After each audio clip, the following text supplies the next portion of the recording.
Welcome to the Fleet Geeks podcast. We're here to help develop fleet and transport professionals. Do you want to progress and develop your skills and knowledge? We promise to bring lively conversation and debate around interesting issues and keep you bang up to date with changes in our awesome industry. The Fleet Geeks are a community of professionals, and if you enjoy the podcast, why not join the discussion for free in the Fleet Geek community over on Facebook?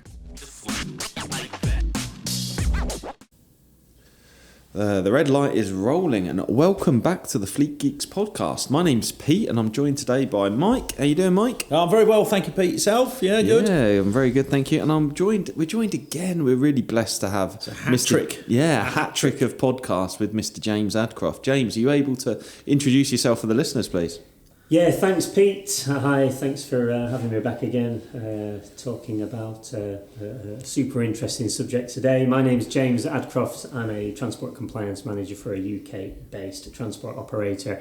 I'm not here on behalf of my employer today. I'm just here having a chat with you two guys about our industry, and indeed on this occasion something super contentious. Absolutely, yeah. So we're here for part 2 of our Driver CPC Consultation series, and we think there might be a couple more parts in due course as this becomes what do they call it when it becomes many parts to it. Yeah. I've forgotten what the terminology is. Anyway, I can't think of it now. It'll come to me at some point, I'm sure. An anthology. Anthology. A triology is 3, isn't it? Yeah. So at the minute we're a duology. Yeah. We'll see how things go. So hopefully you'll have listened to the previous podcast, which sort of covered the potential introduction of a national DCPC requalification process. I read a bit of the introduction in that podcast. Again, the link is in the show notes to the consultation. Our recommendation is to read, as in the previous podcast. First of all, go back to that podcast and listen to that prior to this one is my suggestion, because there's some lead into this. So please do listen to that podcast first, part 1, and then come to this podcast, part 2, read the consultation document. And obviously the purpose of these is for us to just have a discussion around them. We know it's a contentious subject.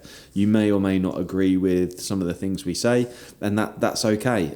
Ultimately, our goal is to get you to make a response. I think we agreed that in the last podcast, that the key is to raise the awareness. There's a consultation.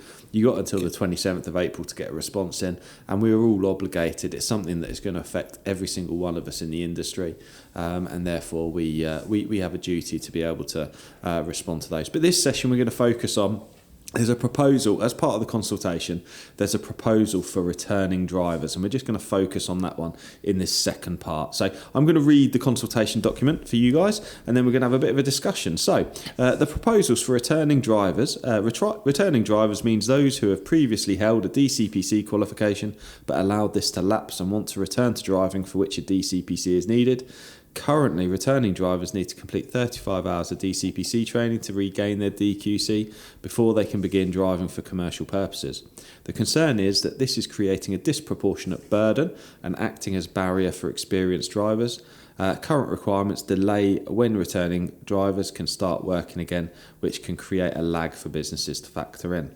The review found that while some form of professional assurance should remain, because these drivers are assumed to have some previous knowledge and experience, there should exist a specific return pathway for them. This would help resilience in the sector, increase the number of drivers, and help prevent future driver shortages.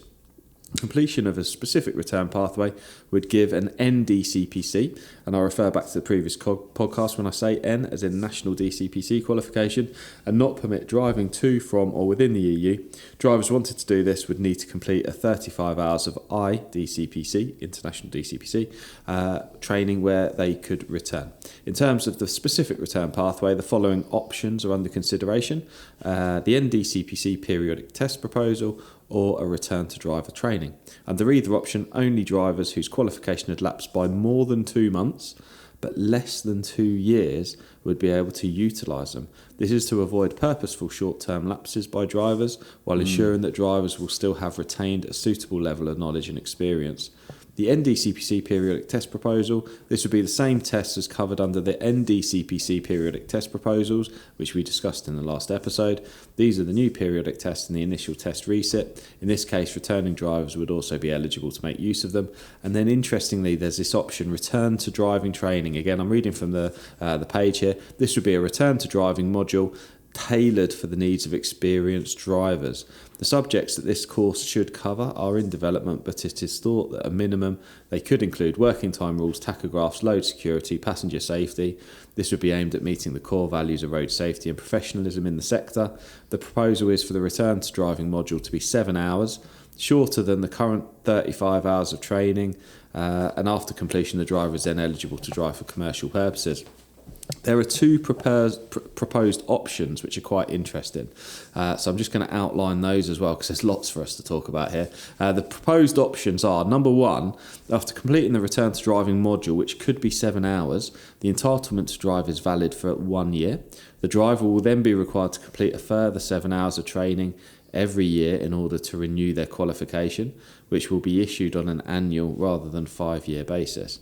The second option, after completing the return to driving module, which could be 7 hours, the driver is given a 5-year entitlement to drive. The driver will then be required to complete the remaining training, which could be 28 hours within this 5-year entitlement. Furthermore, to continue driving beyond that first 5-year entitlement, a driver will also have to complete 35 hours of periodic training within this period. And this will mean that potentially a driver would need to complete 63 hours of training within a 5-year period. In either scenario, the return to driving module could not be taken again to fulfil the requirements of any residual training, etc. So, lots of stuff to think about there, guys. My first one is around. So I think I'm going to go straight in with one of my challenges, which is around this assumed previous knowledge and experience. Well, for yeah, someone do you whose know what? licence has lapsed for 2 years. So, yeah, just to put that into a bit of context. So we had Driver CPC was introduced for HGVs in 2009. So this kind of presumes that the driver is returning to the industry since before 2009, which was 14 years ago? 2007. So, no, but interestingly, it's saying that it's 2 months and 2 years. 2 years, so it goes back to 2007. Is that how I think what it's saying is it could be anyone who spent a period of time out of the industry. So it could be actually someone in 2018. Oh yes, of course, yes. Who allowed their DPC, to lapse for whatever reason. To lapse. Yeah. They've spent. So that's not to say that they wouldn't have done some driver CPC before. Correct. Yes. Yeah, I think that the criteria that Pete described is this 2 months to 2 years. 2 months to But if you meet those criteria, then any period of time, out of the industry. Yeah, that makes sense, doesn't it? So I'm kind of had a view in my mind there that somebody, is coming back to the industry, 14 years ago, which is a long time now, isn't it? So that's the challenge, isn't it? Why would they come back to the industry?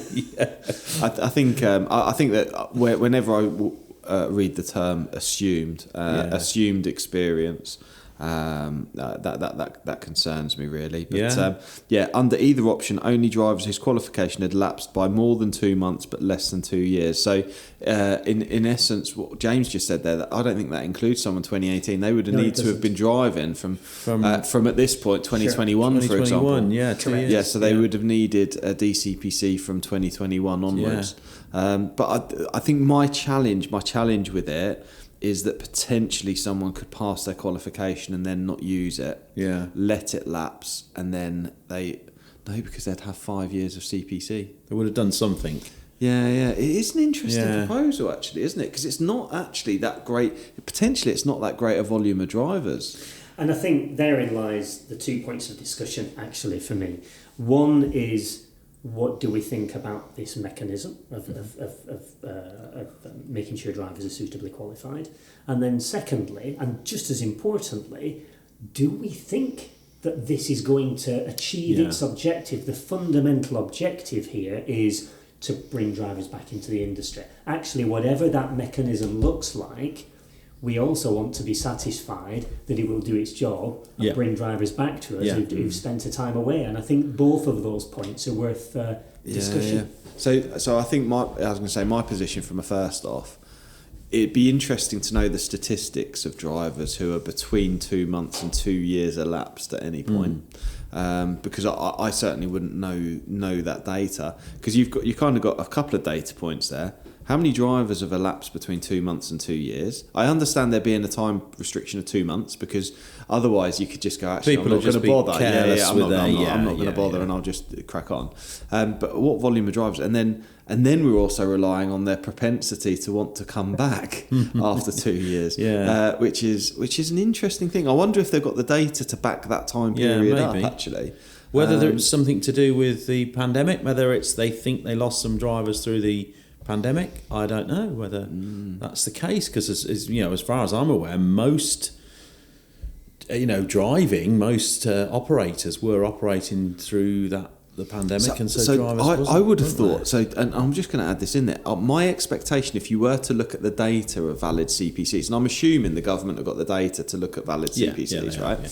I would have assumed that the last exodus of professional experienced drivers was September 2019, which is actually 4 years ago now, because that would have been the last general renewal of the DCPC for the majority of drivers. Yeah, it certainly applies to people who've been out of the sector for more than 2 years, because we must remember that you qualify for your 5-year period in advance. Yes. So if I've done my 35 hours and I get a new DQC today, I'm valid for 5 years. 5 years, yeah. So actually I could step out of the industry now and I've got into it. 7 years. To get back into it. The criteria are drivers whose qualification has lapsed. Yeah. So actually today I'm valid for 5 years because my DQC, I get my new DQC. Yeah. I actually could step out of the industry and I'm still qualified for 5 years, and then I've got 2 years on top. That's a really good point. It does open it up to people. It is actually beyond 2 years, isn't it? So long as they've maintained their training beforehand. It is. That's almost. It's actually quite complex in a way. Almost that potentially in itself is a complexity for transport managers to manage as well. Whether a driver qualifies for that, there is a level of complexity. I can see a lot of questions. I've got this driver just walked in, coming for an interview. Can he drive or she drive? Can we just put them on a 1 day course? Yeah. Well, ultimately, I'm assuming the regaining the qualification test is going to be the same as the other test. Yeah. So I imagine what I expect to have happen is that this test is going to be kind of the coverall, isn't it? Are you able to pass the test or not? And if you can, it's a tick box exercise, so to speak. It just becomes a tick box. So I guess that's the question around: is it going to be successful in what it's looking for? I think my response to is it going to work? I don't really know, actually. I think that's. I don't think any of us can really, other than speculate. Is it going to be desirable enough? That is interesting. I think when I sort of look at the reasons drivers leave the industry, is one of them. I am aware of as a DCPC trainer myself. I am aware that DCPC is a bone of contention, and a lot of drivers don't like doing it. And if it was scrapped, I think there would be more drivers. The question has then got to be asked: are they the type of drivers we want if they refuse DCPC? So that is another question in itself. But I think I think potentially this could work at some point. And I guess this is a consultation to suggest introducing it, and then at some point that it may be reviewed if it's not quite if it's not attracting enough drivers. Because I'm guessing it's going to be this is quite revolutionary. It's not something we've done before, so we're not going to know until it's in place and we're starting to get some statistics on it. I think you're right. I think the slightly complex part relates to the training, the return to driving training module and subsequent classroom-based training. I think it's simplified, as you touched on remarkably, by the potential for us to have the option of the NDCPC periodic test. Effectively, what you're saying then is we use the driver who's returning to the industry can take the test, and there's your 5 years. There's your 5 years. I think you're right. I think that might be more welcome as an option for operators. I'm not passing judgment on whether that's good or not. Of course, you know, but that's that would ease people back into the industry, certainly. If that, and again I say this, if there's a pool of drivers out there who we really think are get-attable, and we can bring them back, that would certainly constitute a swift and efficient, potentially, way to bring them back. I think you're absolutely right. Interestingly, that's quite a burden on them, though. The two options, obviously the second option, once you reread those, obviously I have read the two options out, but that second option around essentially 10 courses in a 5-year period, it's quite a burden. Yeah, it would be. That is quite a burden, because they wouldn't be able to retake the test either. So they'd have to sit the CPC modules, if that makes sense, because the test doesn't qualify them. So it's different. It's very different in that sense, isn't it? Because they're going to have to. The resit is only valid for the 5-year period, so they would also have to do training. Yeah, you're right. It's almost like it's an opportunity to ease the burden of bringing people back in. But what is being suggested in the consultation is that you're going to have to catch up. I said a moment ago, we know that Driver CPC is acquired in advance of your 5 years. Yes. So what the consultation says is we have a mechanism here whereby we can help people come back in quicker. But actually, within the 5 years, you've got to catch up. Plan ahead. Not only with the 5 years that you're in, but you've also got to qualify for the 5 years ahead, which, as you say, does add quite a lot of CPC burden, in 5 years. Yeah. And then interestingly, so I think one of the other just challenges that I wanted to raise is the returning CPC. They've suggested around it having driver's hours and tachographs as part of the regaining of the qualification. One of my challenges about the initial CPC is there's no requirement for tachograph. There's no test for tachograph knowledge at the initial CPC, is there? No. So and obviously I know that's not being consulted on, but I think it's just a point of reference really. That interestingly, certainly as a consultant to many operators who, we've got some fantastic operators that we work with, actually, family-run businesses who are training young drivers and bringing them through, but they are qualifying with very little understanding of tachographs and driver's hours. Yeah, I mean, as much as there is a process now which was better than it has been in the past with initial driver CPC. Any operator who thinks they're going to get a newly qualified driver and that driver is going to have any degree of knowledge is sadly mistaken, because it isn't robust enough for that. It's very basic. So potentially that's a missed opportunity, but we're not here to dwell on that. There's plenty of other talking points. So are we ready to maybe move on to the point of how safe we feel that is, or whether we believe it's potentially a good idea or not? Again, subjective, but perhaps just to make a point on what you just said there about the tachograph rules and the testing thereof. Again, this puts that burden firmly back on the transport operator, doesn't it? Because they make no bones about it. It's implicit in the regulations that the transport operator is responsible for making sure their drivers are suitably trained. So if that isn't forming part of the initial driver CPC, that doesn't go away. As an operator, you have to absolutely do something to supplement that, to make sure your drivers are trained. That's on you. We can't as operators say, well, we'll make an assumption that the driver knows his stuff, because that would be a mistake. So that would be. It puts that burden back on the operator, doesn't it? Where I think it should sit as well. Yeah, absolutely. Okay, so what are our thoughts around the? Obviously, we've had a bit of a chat around whether we think that it will be a solution or whether there's a pool of people. But what are our thoughts on actually the sort of safety aspect of bringing a driver back with minimal training? Hello, it's Shani from Flagship Partners. We are really proud to sponsor the Fleet Geeks podcast. If you need expert advice or training for your fleet business, make Flagship Partners your first choice. We are really excited to announce the launch of our Transport Manager Academy. With expert development for fleet leaders, we offer fully accredited initial Transport Manager CPC training, CPC refresher, and operator license awareness training, as well as mentoring, support, and professional development beyond the qualification. Our vision is to develop elite fleet professionals. Well, I think a lot of it is down to the individual, isn't it? I mean, the individual And as James just alluded to there, it's the onus is still on the business to make sure, the operator to make sure that whoever they bring into the business is going to be have the adequate information, instruction and training. So I think it's very much down to the individual. I mean, in some cases, I think it probably would be a risk, if that's the right word, that you could take based on the individual and their experience in the past.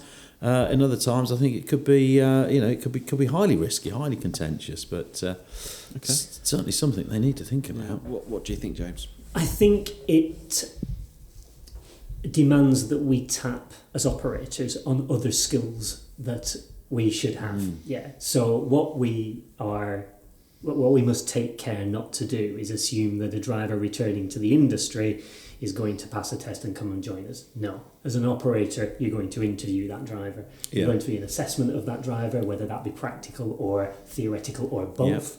And you may have things like probationary periods, and there's a whole bunch of interview induction processes, which actually that's where our skills lie, isn't it? It's not just about the mechanism by which we bring someone back and does that introduce some risk. If it does introduce some risk, then I think we have to dig into our toolkit and pull out some different skills, which is the skills in terms of effective recruitment, effectively deselecting and selecting the greatest drivers that we want to come and work for us. So I think that's what it does. It changes that emphasis on some of our skills, doesn't it?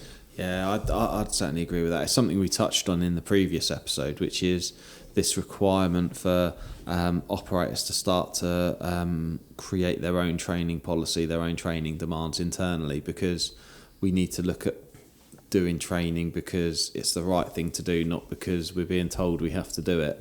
And I think it, like with anything, with compliance, it's the thin end of the wedge as well, because there might not be no immediate, you may not be being told immediately that you need to train these drivers, but actually you'll be expected to by the regulator when something goes wrong and it's found that you haven't trained them, that actually you haven't met your obligations. So certainly from an entry point of view, this may be a case of simplifying the process from a legislative entry point of view, but actually I don't believe it reduces the burden, so to speak, on the operator, in that it puts the burden back on the operator to make their own decisions correctly, to ensure that they are focused on proactive training, which I wholeheartedly agree with. I think there is certainly, I think that there's going to be companies out there, there's going to be operators out there who are very good at proactively training their drivers and doing driver assessments and doing a great induction process with them, and we've got some great operators. Drivers all have a buddy system for a week or 2 weeks where they go out with drivers, and I think that they have CPC. These guys are coming with CPC, but they go, do you know what, our vehicles have got some specialist bits of equipment that they pull around on the back, so actually we're going to follow a really robust induction process because that's what we want to do. I really think whether that's their specialist system or business, or whether you operate in a general haulage environment, I think a buddy system, I think robust inductions and what have you certainly should be forming part of any reputable transport operator business. And it also tells the driver, I was talking about this bit last night at the transport briefing, if you set your stall out early with your expectations around behaviour and safety and training and the depths that you go to ensure that someone's competent to do the job, you're sending a message very early about the expectations of the business. What you expect from the business. Absolutely right. Yeah, maybe this is an opportunity to reflect on that. So maybe it's an opportunity to go back to your recruitment processes, your selection process, your assessment, even before the driver is at their induction. What is our assessment process before we give them a set of keys? Do we send them out with a driver trainer to evaluate their driving style? Do we do some theoretical training, hazard perception, some tests, some question tests? It might be that if we think we've changed the bar in terms of the driver that's coming to join us and re-enter the industry, well, maybe we need to reflect on our recruitment assessment and induction processes. It's that human element again. It reminds me of a story I quite regularly tell of an old boss of mine who will remain nameless, but he purposely used to make drivers wait for an interview. He would be late, and what he was trying to do is judge how their demeanour was Somebody who was riled by the interviewee being late and would clearly not make a good representative for the company. So it's, we sometimes forget those softer skills that we need when we're recruiting and when we're interviewing and when we're taking people through the induction process. But no, you're absolutely right. But I think that's probably during the driver shortage. I say during because you guys might know better than I do, but the perception is that is eased slightly now. But during the driver shortage crisis, if you want to call it that, the temptation for an operator would just be to fill those seats, to get those drivers, Sure. And then there's gaps, isn't there? There's if you were doing a risk assessment, a gap analysis of where your problems might lie, it would be in the fact that we've taken this driver from the street to the seat. Oh, that's good. I coined that. From the street to the seat. I like that. I get that one. Yeah, well, we've created a monster on record now. That's trademark that quickly. That there's a gap and there's a hole, but it's interesting, isn't it? It's a lot more to this consultation than meets the eye. I think your driver assessment routines are super key, aren't they? Yeah. And it's not about an assessment, be a driver assessment prior to employment being a test. There's an important distinction there. Sending a valuable driver trainer out on the road with a new candidate, the objective is not to pass-fail them. Yeah. If the driver trainer who you put your trust in really determines that they're not able of reaching the standard that you require, then fine, they might not be for you. Yeah. But the opportunity of the assessment is to look at that range of skills in between. Absolutely. So great, they're ready to go, let's give them a set of keys and commence the induction. Yeah. Or actually, we're looking for drivers, we want drivers. Yes. We don't want to send people down the road. If we have a candidate who under assessment has a couple of things we need to improve on, great. How can we invest in this driver so that we can modify their driving behaviours just a little bit so they do meet our standard, and then we can put them through the induction. It's a great, putting the driver through a pre-employment assessment is a great way to get some drivers through the door. Yeah, you're absolutely right. You send a driver assessor out and the driver assessor says, left their indication a bit late there. That's not what is this person going to be a fit for the company? So getting a good driver assessor, I think, is key to this. And if you don't already know one, I know a company who can supply a good driver assessor if you're interested. Absolutely. But no, aside from the plug, again, it sort of goes back to competencies can be trained. We can train competencies. It's the attitude we're looking for, isn't it? Absolutely. It's the attitude and desire to be safe willingness to learn and to do a good job. That is really the role of the driver assessor, is to see, to be able to make a judgment on whether this person can meet the requirements, whether that requires a little coaching or not. Obviously, in an ideal scenario, they're ready to go, aren't they? Yeah. But if they need a little bit of coaching, then we can do that too. Excellent. Is there anything else to add on this one, gents? No, I think that's a good. It says much more to it than meet the eye, because I hope these series of podcasts have been useful, because a lot of people looking beyond the sort of Facebook stuff of DCPC's being changed, it should be scrapped.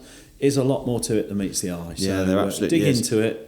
Do you know what we've just provided over an hour of content on just on the Driver CPC consultation, and there's more information out there. We've only really scratched the surface as well. This is a fair old consultation. Check the webinar out. Check out the document. The link's in the show notes. Please do respond. Read it. Respond.